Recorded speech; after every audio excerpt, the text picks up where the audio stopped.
예레미야가 3장 40절부터 48절까지 말씀입니다. 제가 봉독하겠습니다.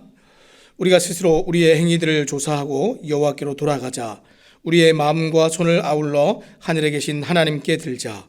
우리의 범죄함과 우리의 반역함을 주께서 사하지 아니하시고 진노로 자신을 가리시고 우리를 추격하시며 죽이시고 긍휼을 베풀지 아니하셨나이다.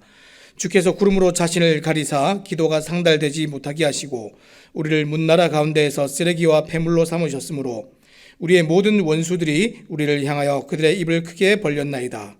두려움과 함정과 파멸과 멸망이 우리에게 임하였도다. 딸 내 백성의 파멸로 말미암아 내 눈에는 눈물이 시내처럼 흐르도다. 아멘. 오늘 우리가 시대를 공감하고 아파하는 교회라는 제목을 가지고 함께 말씀을 나누기 원합니다. 오늘 우리는 이 개인화를 넘어서 초개인화 시대를 살고 있다. 사람들이 이렇게 얘기합니다. 개인화에서 초개인화가 되었다라는 것이 무슨 뜻입니까? 물론 둘 다 자기에게 도취가 되고 함몰된 것은 똑같지요. 다른 사람과 함께하지 못하고 자기 중심적인 것도 똑같습니다. 그런데 초개인화는 혼자 방해받고 싶지 않은 정도가 아니라 나의 취향과 개인적인 욕구까지도 맞추도록 요구하는 것이 초개인화입니다. 우리는 지금 이런 개인주의의 지금 극치의 시대를 지금 살아가고 있습니다. 다른 사람을 공감하고 함께하는 것을 이제 불편해하는 정도가 아니라 각 사람들이 다 우주의 주인이 되어서 중심이 되어서 살아가는 그런 시대입니다. 지금 IT 기술의 발달로 각 사람의 컴퓨터나 TV 그리고 이 스마트폰 이제 알고리즘이 취향대로 지금 원하는 것들을 눈앞에 딱 이제 보여주고 있는 시대입니다. 유튜브를 들어가도 각 사람들의 이 메인 화면이 다 다릅니다. 넷플릭스나 티빙 같은 TV OTT 프로그램도 내가 좋아하는 장르의 영상물들을 메인에다가 딱 띄워줍니다. 심지어 이 인터넷의 메인 화면도 내가 좋아하는 뉴스나 필요한 상품들이 메인 화면에 가득하고 있습니다. 언제든지 손쉽게 접근할 수 있도록.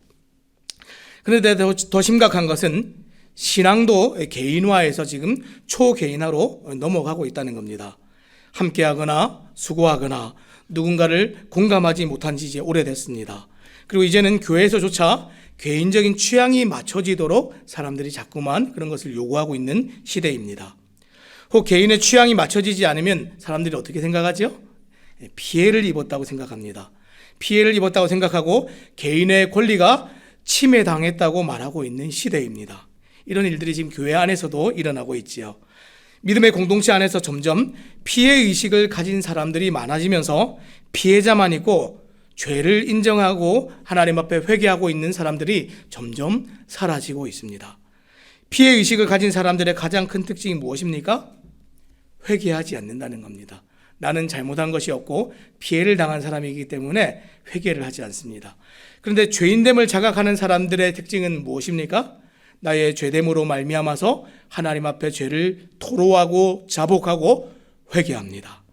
오늘 예레미야는 개인의 죄를 넘어서 이스라엘의 죄악을 자신의 죄로 여기고 지금 통회하고 있습니다. 오늘날 사람들은 자기가 다 피해자라서 자기의 죄도 토로하고 회개하지 않는데 지금 예레미야는 자기의 죄가 아니라 이 공동체의 죄를 자기의 죄로 여기고 지금 눈물을 흘리고 있습니다. 또 이스라엘의 멸망을 자신의 슬픔으로 여기고 슬퍼하고 있습니다. 아무도 서로의 아픔을 슬퍼하지 않고 공감하지 못하는 이 무감각한 시대에 오늘 예레미야는 교회와 성도인 우리가 이 시대의 악함과 문제를 어떻게 공감하고 아파해야 되는지 그것을 잘 보여주고 있습니다. 자, 오늘 말씀 40절 말씀부터 제가 읽어보겠습니다. 우리가 스스로 우리의 행위들을 조사하고 여호와께로 돌아가자. 오늘 40절부터 주어가 지금 나에서 우리로 바뀌었습니다. 예레미야가 3장을 처음 시작할 때는 나라고 분명히 말했습니다. 자, 3장 1절에 보니까 여호와의 분노의 매로 말미암아 고난 당하는 자는 나로다. 나로다 이렇게 얘기했죠. 여기서 나는 이 히브리어에서는 이 남성 단수로 한 남자라는 뜻입니다. 이 한 남자가 누구입니까? 지금 예레미야 자신이죠. 예레미야는 선지자로서 나라의 멸망과 공동체가 당한 고난을 자신의 고난으로 그렇게 이해하며 기도했습니다. 그런데 오늘 주어를 우리로 바꾸면서 예레미야 자신뿐 아니라 공동체 전체가 듣고 살아내야 되는 길이 무엇인지 그것을 오늘 제시하고 있습니다. 그 길이 무엇입니까? 여호와께로 돌아가자. 이것이 지금 예레미야가 제시하고 있는 길입니다. 여호와께로 돌아가자. 그래서 40절 하반절에 보니까 우리가 라고 외치고 나서 여호와께로 돌아가자 이렇게 말했습니다. 자, 지금 이 부분은 지금까지 앞에서 여호와께 소망이 있고 우리 주님께 소망이 있다고 말했던 내용의 결론이면서 굉장히 절정 부분입니다. 자, 그러면 하나님으로부터 멀어진 사람들이 어떻게 돌아갈 수 있습니까? 피해 의식이 아니라 자신의 죄를 인정하고 돌아보는 방식으로 하나님께 은혜를 구하는 것이 여호와께 돌아가는 겁니다. 그래서 40절 이 전반절에 보니까 우리가 스스로 우리의 행위들을 조사하고 이렇게 말했습니다. 지금 한글 성경에서는 조사하고라는 동사 하나만 번역이 되었지만 원래는 이 문장에서 동사가 두 개가 있습니다. 하나는 탐색하고 수색하거나 마음을 살핀다는 뜻에서 하파스라는 단어가 쓰였고요.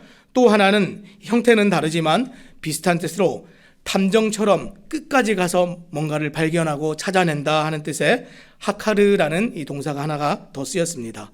자, 정리해보면 여호와께 돌아가기 위해서 철저히 자기의 마음을 살피고 탐정처럼 죄를 찾아내서 회개하라는 겁니다. 왜 이렇게 열심히 살펴야 합니까? 죄에 대해서 무감각해졌기 때문에 우리가 열심히 이것을 살펴야 됩니다. 2019년에 나왔던 이제 드라마 중에 의사 요한이라는 이 드라마가 있었습니다. 기억하시는지 모르겠는데 이 통증의학과 이제 의사인데 아주 천재적인 의사입니다. 근데 이 사람이 선천적으로 이 병이 있는데 이 통증의학과 의사이면서 무통각증이라는 병을 앓고 있었습니다.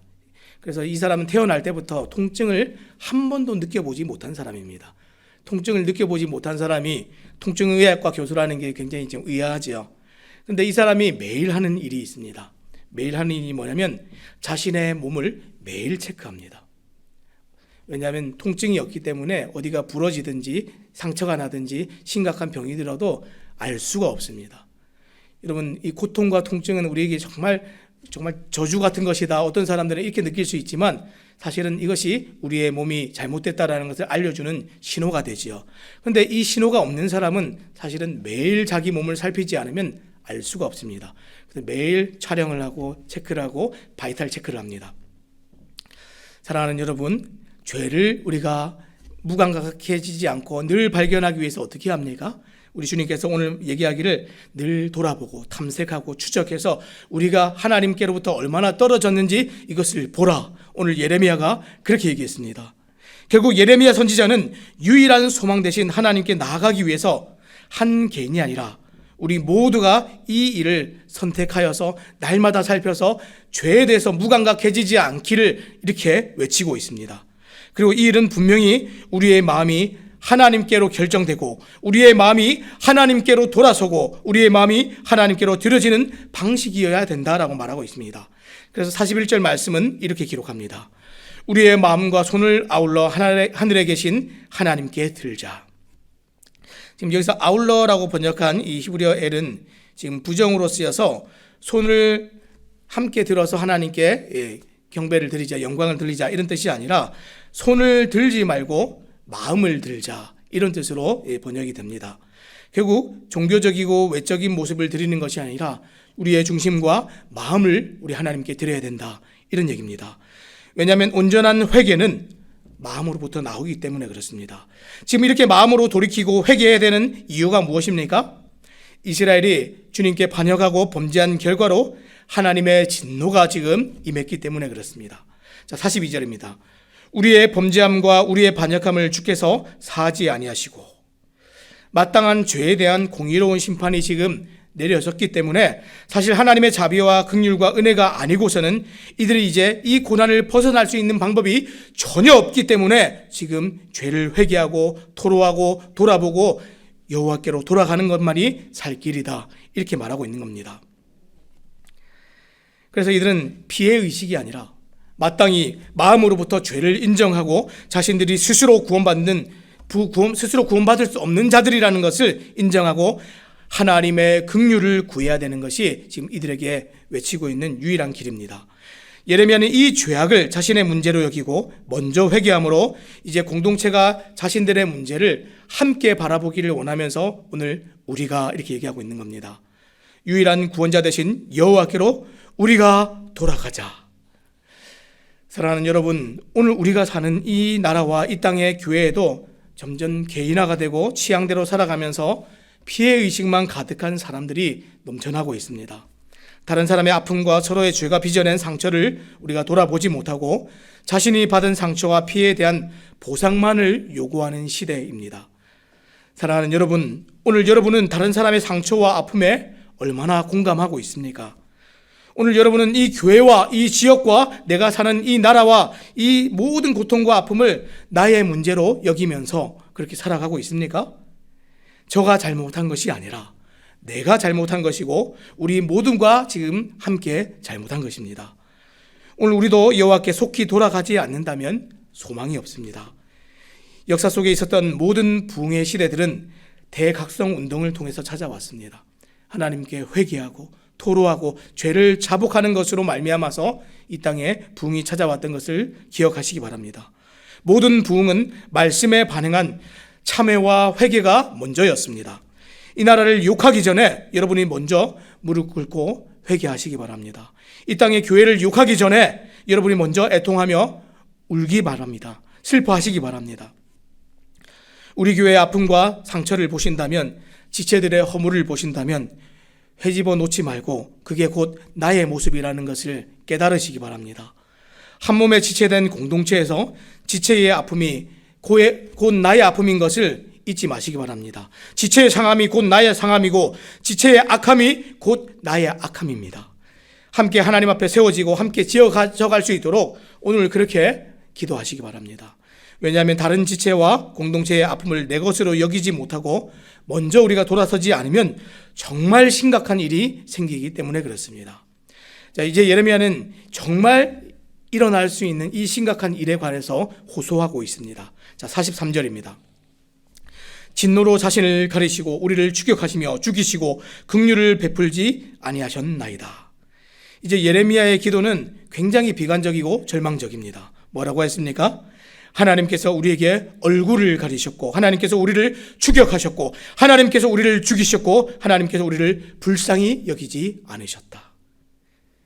또 이어서 44절은 이렇게 말합니다. 주께서 구름으로 자신을 가리사 기도가 상달되지 못하게 하시고 하나님께서 구름으로 자기를 가리셔서 기도가 닿지 않는다는 탄식을 하고 있습니다. 지금 여기서 구름은 하나님과 백성 사이를 가로막는 지금 장애물을 말합니다. 근데 원래 구름은 하나님의 임재의 상징이 구름인데 지금 그 임재의 상징이 지금 다르게 사용되고 있습니다. 그 구름이 범죄하고 반역한 자들에게는 하나님을 가리는 지금 장애물이 되고 있습니다. 하나님께서 자신을 가리신다는 것이 무슨 의미입니까? 관계의 단절입니다. 여러분, 지금 이스라엘이 단 한 번 징계받고 심판받는 것보다 더 심각한 일이 이 일입니다.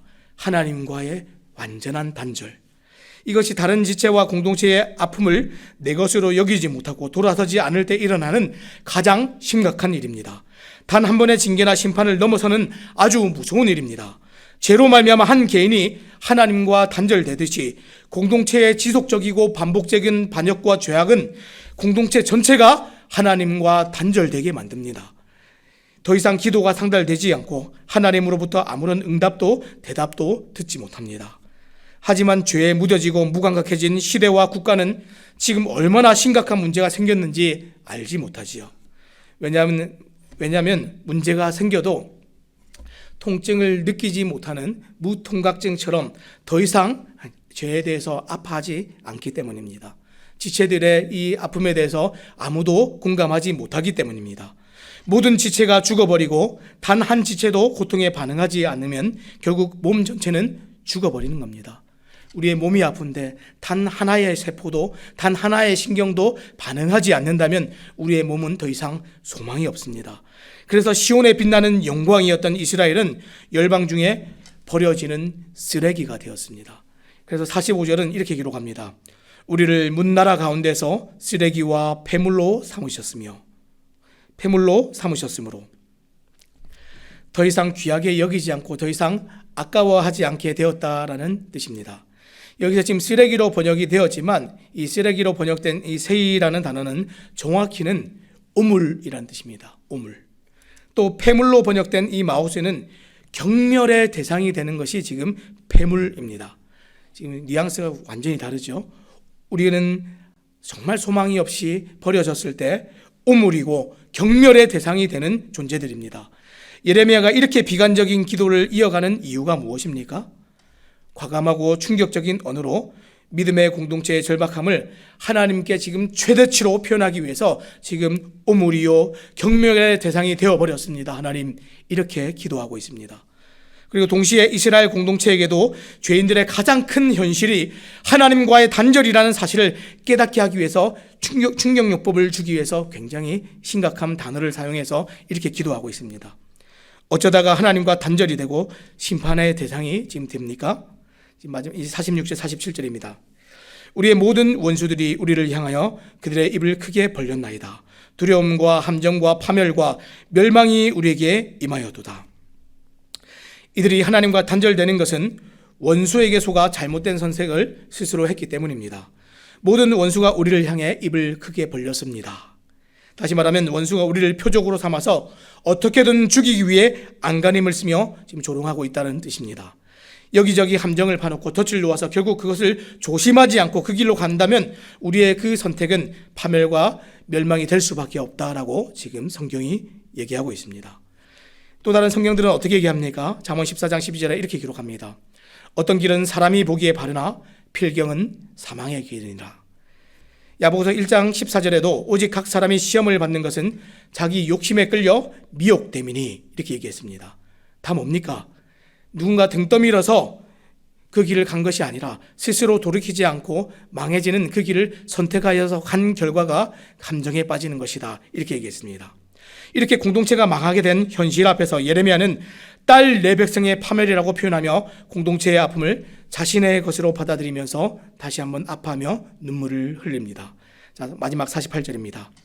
딸 내 백성의 파멸로 말미암아 내 눈에는 눈물이 시내처럼 흐르도다. 사랑하는 여러분, 여러분은 오늘 이 나라와 백성의 파멸을 보면서 개인적인 파멸로 동일시하고 있습니까? 자신의 멸망으로 받아들이며 울부짖고 있습니까? 여러분의 상처와 고통만 아픔이 아닙니다. 공동체의 고통과 멸망이 곧 지체들의 상처와 아픔이 나의 고통이라는 사실을 기억하시기 바랍니다. 하나님과 단절된 개인이나 나라는 소망이 없지요. 이것이 여호와께 돌아가야 되는 유일한 이유입니다. 오늘 이 나라와 민족이 왜 이렇게까지 타락하고 쓰러져 가는지 외치기만 할 것이 아니라 우리는 아파해야 됩니다. 오늘 이 땅의 교회가 왜 이렇게 힘없는 교회가 되었는지 비난할 것이 아니라 내가 먼저 회개하고 하나님께 무릎 꿇어야 됩니다. 피해자만 있고 죄인만 없다면 누가 회개하고 누가 하나님께 돌이킬 수 있겠습니까? 사랑하는 여러분, 시대를 공감하고 아파하는 교회가 없다면 그것이 진짜 망하는 것입니다. 하나님을 모르는 세상은 원래 진노 아래 있었고 원래 망한 자들입니다. 세상의 유일한 소망은 교회인데 교회인 여러분이 더 이상 아파하지 않고 기도하지 않는다면 이제 이 땅은 진짜로 소망이 없습니다. 오늘 이 자리에 계신 여러분이 오늘 예레미야와 같이 이 시대를 공감하고 여러분의 이 시대를 아파하면서 그렇게 기도하는 교회가 되고 성도가 되시기를 오늘 우리 주님의 이름으로 부탁드립니다. 기도하겠습니다.